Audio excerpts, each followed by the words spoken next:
record this part. I was thinking of this issue with the passports. I was flying into Berlin with my wife a few years ago, and we were there to visit my sister-in-law and her husband, who had lived there for many years with the Department of Defense Children's Service.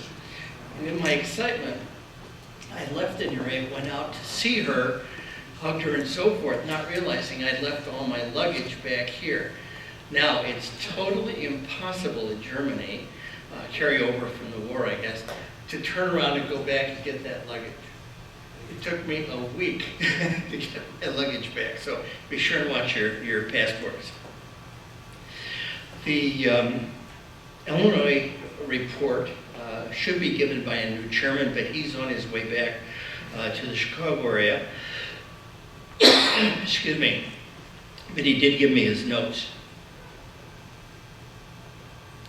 There was, excuse me, there was some time back when I was chairing the committee that I managed to take a cue from Minnesota, in which they had subsumed all of their education initiatives under one person.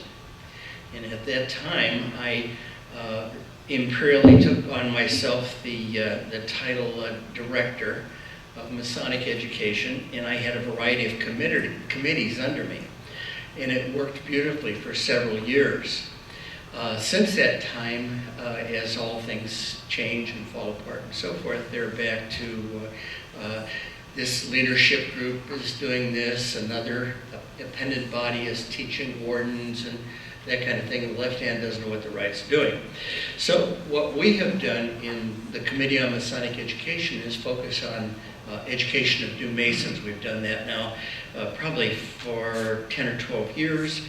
We discovered that some of our materials, in the rush to get them out and available for what we call our Intender program, you may recall, created some problems between the guide for the person who was working with the candidate and the candidate's material. We have now spent a year and a half putting a masterful piece of work together called the Intender Handbook that has the heart of the material is what's in the candidate book, but alongside are all kinds of notes and ideas and so forth for Intender as they're taking them through each of these parts.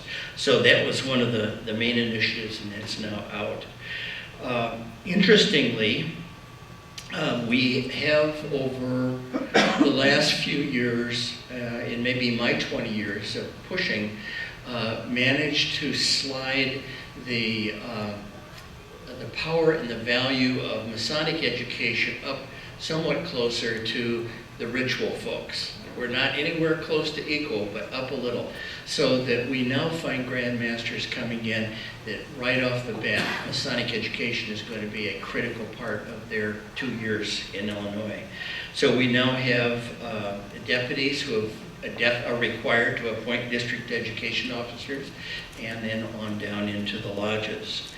We're doing a lot with online digital training for district deputies, district education officers, and promoting the use of this program online.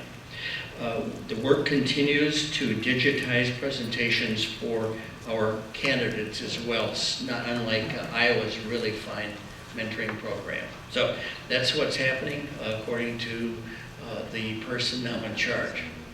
Thank you.